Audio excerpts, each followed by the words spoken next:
Gate's been activated. Time to get out of here. I'm coming home. Open the iris.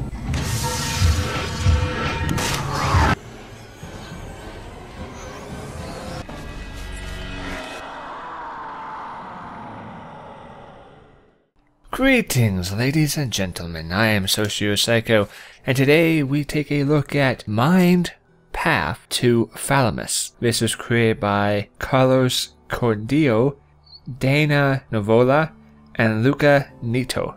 I have probably butchered those names, but it is what it is. This is available on PC, and it's a narration-based adventure game with a puzzle element in it. It's interesting and curious, but is it actually worth your time? And that's the real question now, isn't it? So let's begin to dissect this by going into the options menu. Now, as you can see, there's a wide variation of screen resolutions, which is nice. You have very basic VSync option and graphical option choices. The game is artistically beautiful. Graphically demanding, I did not see a reason that should be the case at all, as it's more of a still picture or a paint frame. And it's been running at 60 frames per second during gameplay. It drops a little bit in transition phases, but it stays around 60, and I haven't had performance issues whatsoever. There has been no clipping, tearing, or crashing, and it's run very smooth. Now, the unfortunate part is the fact that there is no rebindable keys, and it is a very basic game, your movement, WASD, and spacebar to jump. While that doesn't affect me personally, there are some people that it might be uncomfortable to use those keys, so having that is always nice. Not a huge deal because of how limited the controls are, but still something to note. Now, one thing that you will notice is the fact that there is no audio slider. Now, me personally, I have not had any issues with the music or the audio that is spoken, the narration, to be out of sync or too loud. Through the entire gameplay, I think there may have been one spot during one sentence where it was out of sync or unbalanced. But nevertheless, it would have been nice to have that choice or option, as the music in the game is nice, and the soundtrack does feel a little quiet or a little short, and it doesn't rotate or loop properly throughout the entire game, leaving a couple areas and spots of null space in between your tasks. Now, in addition to there being no sound slider, there is also the unfortunate aspect that there is no field of view slider as well. As the game is a first-person perspective and the majority of what you'll be doing is moving around the world, there is a little bit of a bobbing or disconnect in your ability to view. Not having a slider, I feel, is a severe detriment to the game, but not one that necessarily destroys the game. But it can be an off-putting topic for many people. So, let us jump into it and show you exactly what you can expect. Now, as I said, the game is very graphically beautiful, and the whole point of the game is just as the name of it represents: Mind Path to Thalamus. Your thalamus is a small structure within the brain located just above the brainstem, in between the cerebral cortex and the midbrain. It is involved in your sensory perception and regulation of motor functions. So how does that play into the game? How does that matter? Well, it allows for a large variation of the different types of level designs that you'll see. So speaking in a graphic sense, the atmosphere of how the game looks, the perception of the rain effects versus the sky versus the lighting effects was all done very well. It is a very beautiful game, something as a oil painting quality, or even perhaps better. And these things are subject to individuals' preference, but I never found myself being at a distaste for the scenery or the atmosphere. And the atmosphere, while some of the environments may change throughout the different levels to add a little flair, it keeps the same tone all the way through. The graphics tie very nice into the level design.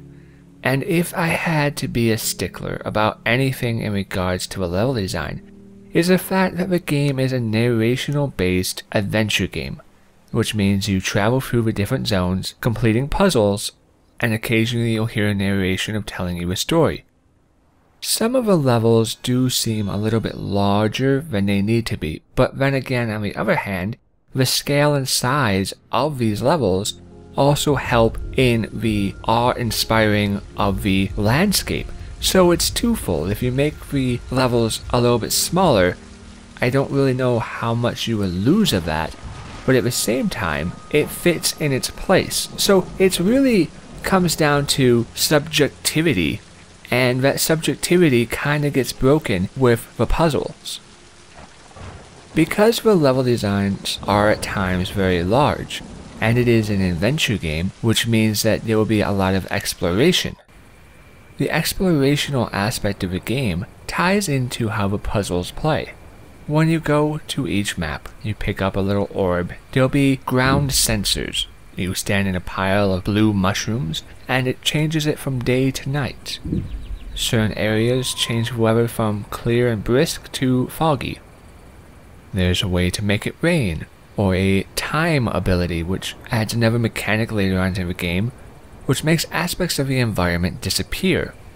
The puzzle is tied to the fact that these need to be done in a manner or an order which will allow you to get through. If I need to make it rain so I can raise a platform in the water to get to a portal, but then I need to make sure the portal is activated by having the blue mushrooms triggered. And once the blue mushrooms are triggered, then the portals will become active because they only become active at nighttime. So there's this whole interlocking development which wraps itself around. And I know it may be a little confusing at first. You're like, whoa, what are you talking about? This is insane. So let me try to back up here and say this out very specifically and very easy. The levels are large, and sometimes that can be a little annoying because the explorational aspect of the game can be a deterrent when you need to find an item or location which relates to the puzzles. So if a map is too large, you may easily overlook a location which you need to find the key puzzle piece in order to progress through the level. That's really the only issue with the level design, as sometimes it feels too large. But how the puzzles actually interlock together is done in a very beautiful manner. I like to think of myself as someone who excels in puzzle games and strategy, and yet there was something about the puzzles in this game, whether I'm not used to the style or just a concept was dumbfounding me. I found it took me a little bit longer than usual to get through the puzzles, not by any fault, mind you, of the game. And the reason I bring this up is because that's not an easy task to do. I'm definitely not one who gets confounded easily. And so for the puzzles to be able to actually do that makes me respect the game. Now, at some point in time while playing, due to some of the level design sizes, I felt the game didn't respect my time, but that was only on about 1 or 2 missions. Overall, it was fairly easy to see what you need to do or what you need to accomplish, and the puzzles play into that quite beautifully. As you progress through the levels, through the puzzles, and more areas unlock to you, the story will also, in a narrational manner, be told to you. The sound audio in the game, I feel, is decent enough. Her drawing. The first of many. It had been too long since Sophia had been more than a whisper screaming in the back of my mind, but I could still recognize it.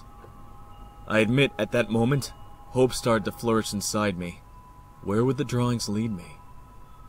Was my little sister alive in this world? Now, I'm sure if it had a little bit more of a melodramatical, deep male voice, somebody who really sounded like they had a life of misery, because the voice in the narrational sense versus the context and subject of the game didn't exactly fit, or so I felt. But The quality of the audio, how it plays and how it sounds, is done in a very professional manner, and I have no faults with that. I did not find the guy's voice to be annoying or irking in any manner. It just comes down to, I don't feel that the character really had the emotional scarring to help convey the story's depth. Because the narrational depth of this game, the whole story, the whole point, which I'm not going to spoil for you, is very human. And what do I mean by that? What do I mean when I say the story is very human? It touches on subject matter which is meant for adults. Now, it doesn't talk about anything that's inappropriate, but it talks about life and death, going through life, and really living and growing. So I feel an adult could appreciate this game where a child would be lost on it. So at the end of the subject matter, when we look at everything the game has to offer, you have a very beautiful atmosphere which keeps steady throughout the entire pace of the game. It keeps the tone, it keeps you in the momentum, and it doesn't make you feel like you're being torn from the reality of what you're looking at. It's very beautiful. The puzzles have a very complex yet simplistic manner to them, and it does require some thinking about to get through. But I don't find any of the aspects of the game to be unfair. Some of the level design drags on a little bit where I'm like, come on now, you're just wasting my time. But beyond that, the majority of the game has been a very entertaining and enjoyable experience.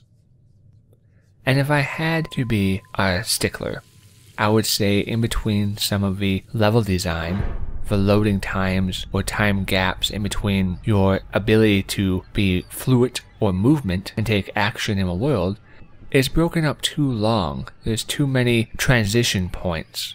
Even if they're loading screens trying to hide behind a sense of transition, it doesn't help the game as it takes away from the immersion aspect of it.